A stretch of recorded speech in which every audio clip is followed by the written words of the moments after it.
नमस्कार दोस्तों, स्वागत है आपका HDIS परिवार में। दोस्तों, जो हमारे द्वारा मेंस प्रोग्राम चलाया जा रहा है, आज उसके अंदर हम हिस्ट्री पे बात करने वाले हैं। जैसे कि आपको पता है कि यहाँ पर हिस्ट्री और पॉलिटी दो सब्जेक्ट वो कवर कराए जा रहे हैं। आज जैसे कि हिस्ट्री है, कल पॉलिटी आपने देखा होगा, आज हिस्ट्री आप देख रहे हैं। तो ऐसे ही आपके दोनों सब्जेक्ट, उन सब्जेक्ट से कोई भी टॉपिक हो, उनसे संबंधित जितने क्वेश्चंस हो सकते हैं वो सभी यहाँ पर आएंगे। आप लोगों की समझ को, आप लोगों की नॉलेज को बढ़ाएंगे। आपको वो सभी पॉइंट मिल जाएंगे जिसकी ज़रूरत आपको होगी। कहाँ पर? जो आप मेंस लिखने जा रहे होंगे तो वहाँ पर उस टॉपिक से संबंधित जो टॉपिक से वहाँ पर क्वेश्चन पूछा गया है, उसी टॉपिक से आपने 5, 10, 15 कितने भी क्वेश्चन कवर किए होंगे। ठीक है, प्रत्येक टॉपिक से। ठीक है, और यदि आपने किसी भी टॉपिक से जितने उससे क्वेश्चन क्रिएट हो सकते हैं वो किए हैं, तो वो आप किससे भी क्वेश्चन पूछे, वो उसका सांप बनाए पानी वाला, वो उसका सांप बनाए रेगिस्तान वाला, या फिर कोबरा बनाए, वो उसका कुछ भी बनाए, हम भी उसके पास नेमला भेज देंगे। क्यों? कि हमारे पास नेमला है। ठीक है, वो क्या है? वो है हमारी मेहनत, वो है हमारी प्रैक्टिस, और वो है हमारा पढ़ने का तरीका, वो है हमारा स्मार्ट विजन, वो हमारा दृष्टिकोण चीज़ों को देखने का। ये जो चीज़ें मिलके उस कोबरा के ऊपर हम अटैक करेंगी। ठीक है, क्यों? क्योंकि हमने उस तरह से चीज़ों को मेहनत की है। जो हमारे पास चीज़ें आएंगी, जो एग्जामिनर हमसे क्वेश्चंस पूछेंगे, बस हम उसका आंसर देना है। और यदि हमारे पास पहले से उस चीज़ की तैयारी है तो हमारे लिए चीज़ें आसान हो जाएंगी। अब वो हिस्ट्री से, पॉलिटी से या किसी अन्य सब्जेक्ट से जो यहाँ सभी कवर होने वाले हैं आंसर राइटिंग के हिसाब से, वो कुछ भी पूछे, आपके पास उसका आंसर होगा, आपके पास उसके पॉइंट्स होंगे, आपको पता होगा उसकी शुरुआत कैसे करनी है, आपको पता होगा कि उसका निष्कर्ष कैसे लिखना है, आपको पता होगा कि उस आंसर को अच्छा कैसे बनाना है। वो सब बातें आपको पता होगी। उसके अंदर किस तरह की लैंग्वेज, आपको किस तरह के पॉइंट्स देने हैं वो पता होगा। उसके अंदर क्या क्या चीज़ ऐसी आपको इंक्लूड करनी है जिससे आपका आंसर किसी दूसरे के आंसर से थोड़ा सा अच्छा, बहुत ज़्यादा अच्छा होगा, और जिससे आपको ऐसा महसूस होगा कि हाँ भाई, ये क्वेश्चन मैंने बहुत अच्छा लिखा है। और वो कैसे होगा? जब आप बहुत सहज महसूस करेंगे। ठीक है, असहज की जगह सहज महसूस करेंगे कि हाँ यार, मैं आंसर लिखते हुए बहुत ही सहज महसूस कर रहा हूँ। क्यों? क्योंकि मेरी प्रैक्टिस इतनी है, मुझे इसके बारे में फुल पता है, कैसे लिखना है, क्या लिखना है, कोई डायग्राम या कोई कोटेशन, कोई बुक का नाम, कौन से पॉइंट, कैसे शुरुआत, कैसे निष्कर्ष, सब पता है। और यदि आपको सब पता होता है तो आप क्या महसूस करोगे, आप खुद सोचिए। ठीक है, तो आज वो कौन से 2 क्वेश्चंस हैं, आइए वो देख लेते हैं। वो क्वेश्चंस हैं कि ब्रिटिश को औपनिवेशिक शिक्षा प्रणाली को भारत में प्राचीन शिक्षा के स्थान पर पश्चिमी शिक्षा लेने का श्रेय दिया जाता है। उपरोक्त कथन के आलोक में भारत में ब्रिटिशों की शिक्षा नीति का हमें विश्लेषण कीजिए। ठीक है, फर्स्ट क्वेश्चन हो गया ये।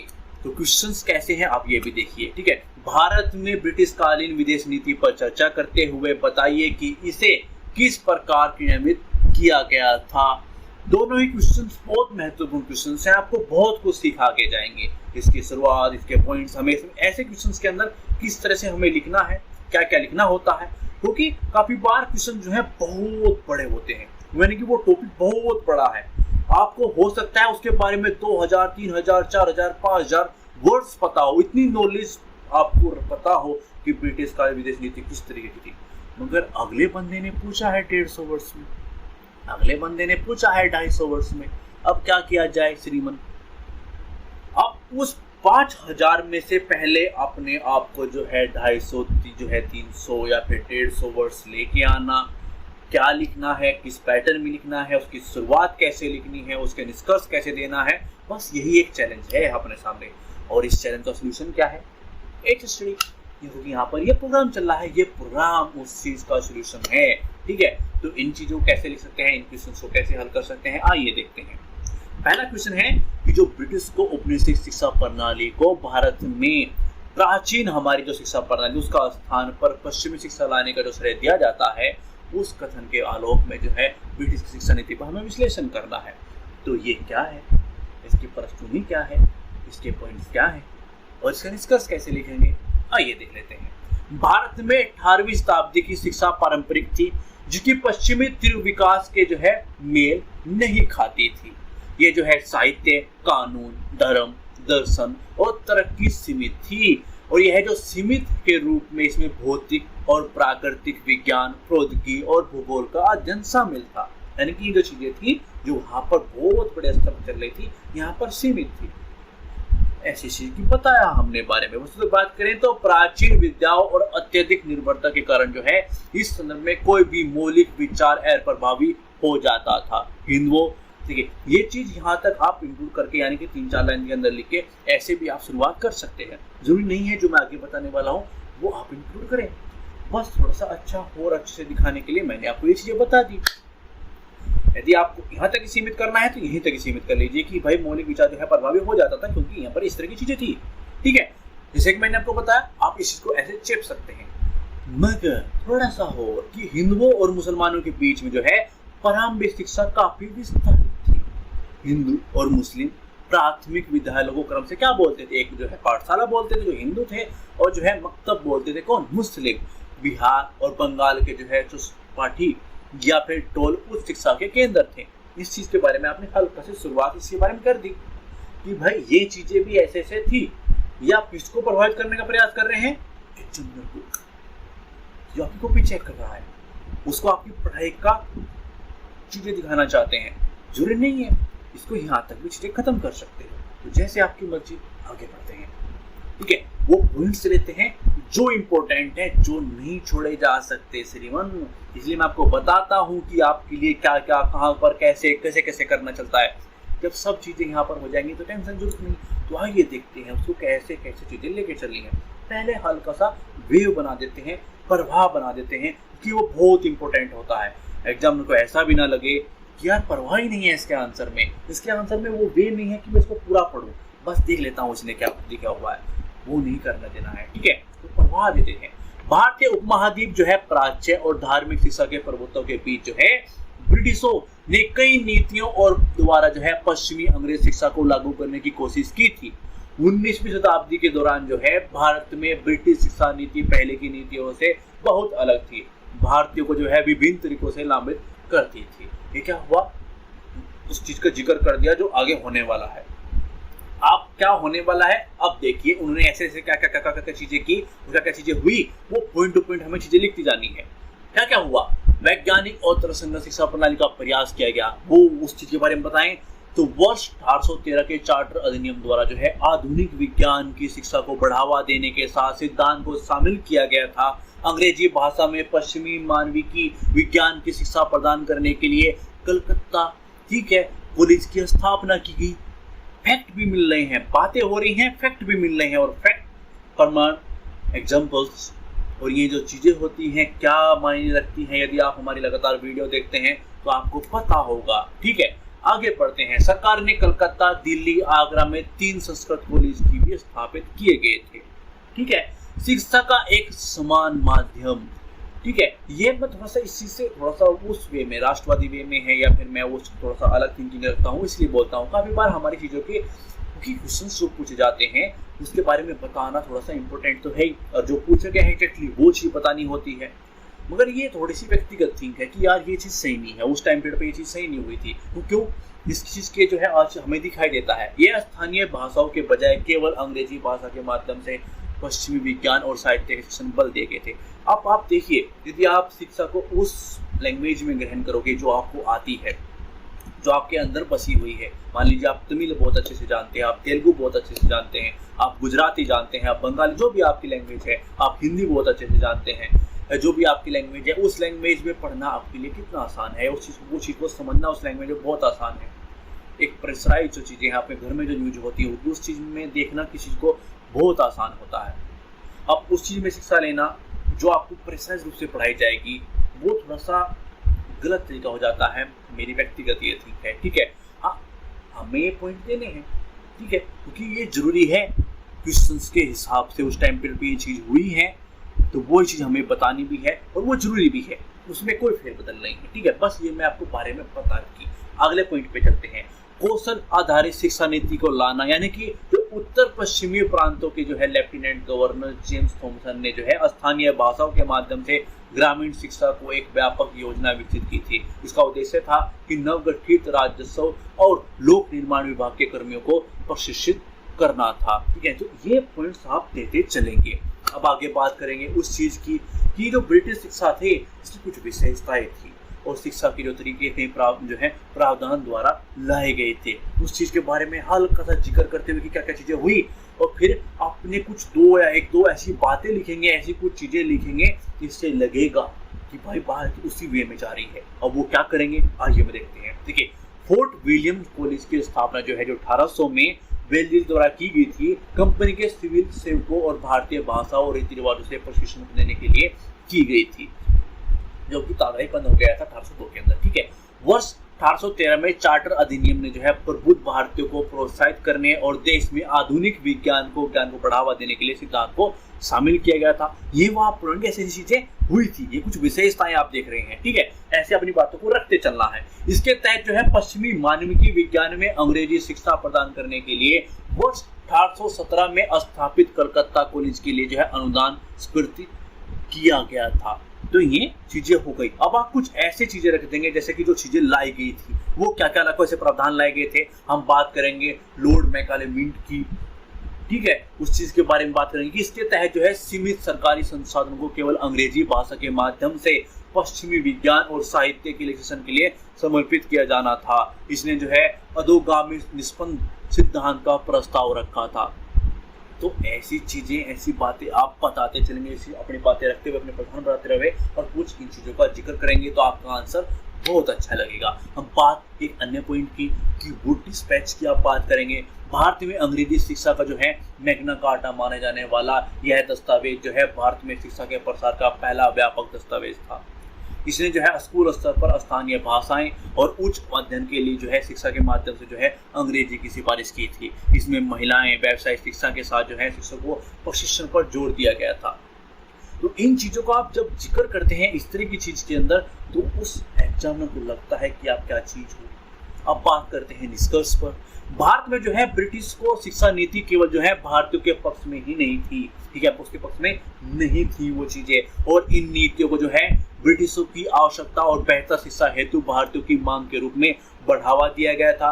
इन नीतियों द्वारा भारतीय शिक्षा प्रणाली के नए आयाम के जुड़ने के जो साथ पारंपरिक मूल्य और कौशल को साथ भी समझौता हुआ था। ठीक है, तो ये इस तरह से आप इस चीज का निष्कर्ष कैसे शुरुआत करनी है वो हो गया, और फिर कैसे अपने पॉइंट्स देते हुए कुछ ऐसी चीजों का जिक्र करना है जिससे वो वे हो उस खंड की पूर्ति करे जो क्वेश्चंस के अंदर एग्जैक्टली पूछा गया है, और कुछ ऐसी चीजें पॉइंट्स दो जिससे ऐसा लगे कि ये डिजर्विंग कैंडिडेट है। ये चीजें ऐसे अपनी बातें रखते चले जाना है, चीजें आसानी से एग्जामिनर को समझ में आ जाए, आसानी से आपकी बातें रख जाएं, आसानी से शुरुआत हो और आपकी शुरुआत, आपके निष्कर्ष, आपके पॉइंट्स से ये चीजें झलकती हों कि वो एक वे है, वो एक प्रभाव भी है, उसके अंदर उस तरह के पॉइंट्स भी हैं कि हाँ उन पॉइंटों को देख के लगता है कि ये बहुत सीरियस है, इसने बहुत अच्छे से पढ़ाई की है। ठीक है, आगे बढ़ते हैं अगले क्वेश्चन की ओर। भारत में ब्रिटिश कालीन विदेश नीति पर चर्चा करते हुए बताइए कि किस प्रकार जो है क्रियान्वित किया गया था। अब वो क्या है, क्या वो जानना चाह रहा है, और उसकी नीति इतनी बड़ी थी, इतने टाइम पीरियड तक रही, उस सब का जिक्र 150-250 वर्ड्स के अंदर करना है। तो वो थिंकिंग, वो 2000, 4000, 5 वर्ड जो आपके पास हैं उसको 150-250 में डालना, वो सभी चीज़ों को, कुछ चीज़ें छूटी बिना उस चीज़ को अंदर इंक्लूड करना। बस आप ये सीखता चलिए कि कैसे उस चीज़ को करना होता है। पृष्ठभूमि पे चलते हैं, वो छोटी सी पृष्ठभूमि 2-4 लाइन्स की पृष्ठभूमि चीज़ों के बारे में जिक्र करते हुए चलेंगे। साम्राज्यवाद के हितों से निर्देशित विदेश नीति का अनुसरण करना अक्सर जो है पड़ोसी देशों के साथ ब्रिटिश भारत के संघर्षों का कारण बना था। इस दौरान जो है देश के राजनीतिक प्रशासनिक समीकरण जो है एवं एशिया और अफ्रीका में निहित उद्देश्य से संघर्ष उत्पन्न हुए थे। शुरुआत हो चुकी है, अब चलते हैं वो पॉइंट कि जो विदेश नीति का विकास हुआ उसके कुछ कारण क्या क्या थे, यानी कि जो ऐसी नीति बनी, जो ऐसी नीति उन्होंने अपनाई, जो चीजें होती चली गई, वो ऐसे उसके कारण क्या क्या थे, उनकी थिंकिंग क्या थी। देखिए, जो आप करते हैं वो क्यों करते हैं, क्योंकि आपके विचार वैसे हैं, आपकी थिंकिंग वैसे काम करती है, आप सोचते वैसे हैं। जैसे मतलब वीडियो देखते हुए जज करना स्टार्ट करता है क्योंकि उसकी थिंकिंग वैसी है, क्योंकि वो व्यूज के आधार पर चीजों को जज करता है। 200, 400, 150 व्यू है, क्या ही देखा होगा। अब उसकी थिंकिंग वैसी है तो उसने वैसा सोचा। आपकी थिंकिंग है कि मुझे अपने एग्जाम पर निर्भर, भाई मुझे एग्जाम निकालना है, किसी के 200 व्यू हो या 2 लाख हो, मुझे क्या मतलब है। अच्छी चीज कहाँ पर मिल रही है, मेरे एग्जाम कौन निकलवा सकता है, मुझे ये मतलब है। बस वही चीजें, वही कुछ कारण कि उनकी विदेश नीति ऐसी बनी, तो उसके क्या क्या कारण नहीं, उनकी चीजें कैसी थी वो देखते हैं, उनके पीछे के कारण देखते हैं, क्योंकि उस चीज को जिक्र होना बहुत जरूरी है। कोई चीज हुई है तो कारण तो नहीं होंगे, ठीक है। औपनिवेशिक भारत के समीकरण ने जो है सरकार को आंतरिक सामंजस्य और रक्षा के लिए प्राकृतिक भौगोलिक सीमाओं तक पहुंचने के लिए प्रेरित किया था, जिसके परिणाम स्वरूप कभी कभी सीमा संघर्ष हुआ था। भारतीय साम्राज्य की रक्षा के लिए, ब्रिटिश वाणिज्य और आर्थिक हितों का विस्तार के लिए, अब अपनी बात भी, कारण भी आप ऐसे पॉइंट टू पॉइंट देंगे ना जो एग्जामिनर को पढ़ने में बहुत आसानी हो जाएगी, तो वो भी आपको बहुत आसानी से नंबर देगा, ठीक है। एशिया अफ्रीका में अन्य यूरोपीय और साम्राज्यवादी शक्तियों को संतुलित करना, जिनके औपनिवेशिक हित और ब्रिटिश के साथ जो है संघर्ष की स्थिति में थे, और इन उद्देश्यों के कारण जो है ब्रिटिश विस्तार होने के साथ भारत की प्राकृतिक सीमाओं के बाहर रूस और फ्रांस के साथ कई पड़ोसी देशों के साथ जो है संघर्ष हुआ था। ये कुछ कारण हैं जो चीजें बनती चली गई, ठीक है। ये कारण आपने दे दिए, अब चीजों को बांटते चलेंगे। ऐसा एक चीज का ढूंढ नहीं मारना है कि भाई ये उड़ेल दिया, कचरा थोड़ी है यार कि उड़ेल दिया। चीजों को ऐसे डिवाइड करो कि एग्जामिनर को लगे कि यार ये कौन आया है, ये मार्केट में कौन आया भाई, ये ऐसे कौन पढ़ रहा है, और ऐसे आंसर राइटिंग की प्रैक्टिस कौन कर रहा है। मैंने इससे नॉर्मल क्वेश्चन पूछा विदेश नीति का, इस बंदे ने चीजों को बांट कर रख दिया कि लीजिए ये चीज रही, उत्तर सीमा की रणनीति उस तरह की ऐसी थी, पूर्वी सीमा की ऐसी थी, पश्चिमी सीमा की ऐसी थी, और ये उसके पॉइंट्स हैं, पकड़िए। और उसको ऐसे देखेगा कि उसने चीज को बांट के पॉइंट टू पॉइंट ऐसे रखा मेरे सामने 150-250 वर्ड्स के अंदर, नंबर नहीं देगा आपको, नंबर देगा। बस वही चीज तो यहाँ पर सिखाने आए हैं, बस आपके सिलेक्शन और आपकी बीच की दूरी को कम करने हम आए हैं। और हाथ जोड़ के ऐसे ही आपको रिक्वेस्ट करते हैं कि प्लीज हमारी वीडियो को लाइक और चैनल को सब्सक्राइब करते हुए प्लीज इन वीडियो को उन लोगों तक पहुंचा दीजिए कि जिनको इनकी जरूरत है। आप किसी ग्रुप या कोई कनेक्ट कहीं भी हो, प्लीज उन लोगों तक ये वीडियो शेयर कीजिए। उनमें शेयर करेंगे तो हो सकता है उनसे संबंध कोई ऐसे व्यक्ति हो जिनको इसकी जरूरत हो, तो प्लीज वीडियो को शेयर कर दीजिए। आइए चीजों को देखते चलते हैं। पहले हम बात करेंगे एक चीज के बारे में, किसी एक हिस्से के बारे में, उत्तरी सीमा की रणनीति उनकी कैसी थी, वहां पर उनकी विदेश नीति कैसी थी, कैसी वहां पर हम कंट्री को बांटते चलेंगे। कि आंगल भूटान संबंध, देखिए वर्ष 1865 में वार्षिक सब्सिडी के बदले में जो है, इसके बदले में भूटान की असम के लिए पास सौंपने के लिए मजबूर किया गया था। आंगल नेपाल संबंध, यह जो है संघर्ष लॉर्ड हेस्टिंग, उनका टाइम पीरियड, ये अवधि क्यों बताई मैंने ऐसे यहाँ पर अवधि क्यों बताई, क्योंकि अवधि में ही शुरू हुआ था। यदि आप किसी ऐसे कोष्टक में ऐसे किसी पोस्ट इसके अंदर चीज को, क्योंकि उसकी अवधि का जिक्र हो रहा है, उसके अंदर ये काम हो रहा है कि पर्टिकुलर वो व्यक्ति है, वो जर्नल है, उस चीज के अंदर ये उनकी जो वो रहा उस चीज के अंदर ये हुआ। यदि आप उसका जिक्र कर देंगे टाइम पीरियड का, तो थोड़ा फैक्चुअल चीजें नहीं की, वास्तविकता वो चीजें बंदा बहुत सीरियसली डीपली स्टडी की है। यदि नहीं याद रहता है कोई प्रॉब्लम नहीं है, ऐसा प्रेशर मत लीजिए बेटे कि सर ने बोला था ये चीज तो होगी होगी, ये तो मुझे करना नहीं। याद रहता है अच्छा है, नहीं रहता तो प्रेशर मत लीजिए, बस वो हैंडल करना सीखिए, वो प्रेशर भी हैंडल करना सीखिए। याद नहीं रहा कोई प्रॉब्लम नहीं है, ऐसे लिख दीजिए, ठीक है। सुगोली की संधि 1816 के साथ समाप्त हुआ था। कोई संधि हुई है तो उसका टाइम पीरियड का जिक्र कर दीजिए कि भाई वो भी थोड़ा सा इंपॉर्टेंट है, मुझे अच्छा लगता है। नहीं याद रहता फिर मैं बोलता हूँ कि भाई प्रेशर तो बिल्कुल मत लीजिएगा, बार बार देखोगे तो याद भी आ जाएगा, ठीक है। आंगल तिब्बत संबंध की बात करें तो तिब्बत के साथ मैत्रीपूर्ण और वाणिज्यिक संबंध थे स्थापित होने किए थे, और ब्रिटिश द्वारा जो है प्रयास किया गया था कि कर्जन ने तिब्बत के लिए एक विशेष मिशन भेजा था।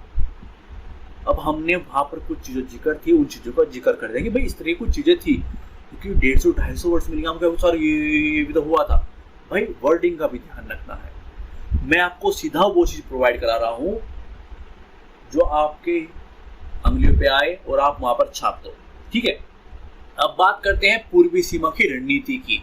तो आंगल बर्मा संबंध जो है, बर्मा के वन संसाधनों के लालच के साथ जो है बर्मा में ब्रिटिश विनिर्माण के लिए बाजार तथा बर्मा शेष दक्षिण पूर्व एशिया में फ्रांसीसी महत्वाकांक्षों को रोकने के लिए क्रम में 3 आंगल बर्मा युद्ध हुए, और अंत में जो है 1885 में बर्मा जो है ब्रिटिश भारत में विलय हो गया था। ठीक है, तो वहां पर इनके साथ क्या हुआ, किस तरह की स्थिति हुई, किस तरह की चीजें हुई, और वो फिर उनका विलय हो गया। अब पूरा विस्तारित हो तो पूरा इस चीज के ऊपर एक क्वेश्चन आ सकता है, मगर क्या है साहब, इस तरह का क्वेश्चन आएगा तो कैसे लिखोगे, बस ऐसे लिखना है। ठीक है, अपने आप में एक बड़ी चीज है ना, उस बड़ी चीज को छोटा 2-3 लाइन के अंदर कैसे लेके आना है, हर चीज अपने आप में सीखने लायक होती है। ठीक है, अब बात करते हैं पश्चिम सीमा की रणनीति की। तो आंग्ल अफगान संबंध, तो भारत में जो है रूसी प्रभाव बढ़ने से भारत के संबंध में संभावित रूसी योजनाओं के बारे में ब्रिटिश चिंतित हो गए। तार्किक सीमा निर्धारण और अफगान में मैत्रीपूर्ण शासन की आवश्यकता के कारण जो है 2 आंग्ल अफगान युद्ध हुए थे। इस चीज का जिक्र हो गया। अब बात करते हैं निष्कर्ष की। भारत में ब्रिटिश की नीति के तहत जो है युद्ध, संघर्ष और संधि जैसे कई तरीके शामिल थे। इन नीतियों के कारण जो है भारतीय और संसाधनों ने से ब्रिटिश के हितों की पूर्ति होती थी, और इन नीतियों के प्रभाव से जो है भारतीयों में ब्रिटिश भावनाएं उत्पन्न हुई। इसी प्रकार की भावनाएं जो है पड़ोसी प्रदेशों तक भी पहुंची, जिससे क्या हुआ कि ब्रिटिश विरोधी भावनाएं अंततः स्वाधीनता की भावना उत्पन्न हुई थी। ये क्या हुआ, ये निष्कर्ष हो गया। किसी इतनी बड़ी चीज को जब हमें छोटा करना होता है तो उसके बहुत माइनस पॉइंट्स को लिखना होता है। पॉइंट्स पूरे हो, चीजें पूरी रणनीतियां आ जाए, उसकी पूरी विदेश नीति दिखे, चारों ओर की दिखे भारतीय सिस्टम के अंदर, और फिर उसका निष्कर्ष, तो वो अलग अलग तरीका होता है। मैं जानता हूँ कि अपने आप में जो भी पॉइंट दिए गए, जिससे भी दिएगा, अब मान लीजिए एक कंट्री के साथ किस तरह के संबंध रहे, वो अपने आप में एक विस्तारित होता है, बहुत बड़ा चीज है, उसके ऊपर अलग से क्वेश्चन क्रिएट हो सकते हैं। ठीक है, मगर उस चीज को एक पॉइंट के रूप में इस्तेमाल करना है बस, तो वो भी एक चैलेंज होता है। ठीक है, तो हमारा यह प्रयास आपको कैसा लग रहा है प्लीज कमेंट बॉक्स में जरूर लिखिएगा, और हमारी वीडियोस को प्लीज शेयर कर दीजिए उन लोगों तक। हम बार बार आपसे रिक्वेस्ट करते हैं कि आप जहां पर भी शेयर कर सकते हैं प्लीज शेयर कीजिए इन वीडियो को, ताकि उन लोगों तक चीजें पहुंच जाएं जिनको इसकी जरूरत है। थैंक्स फॉर वॉचिंग, धन्यवाद।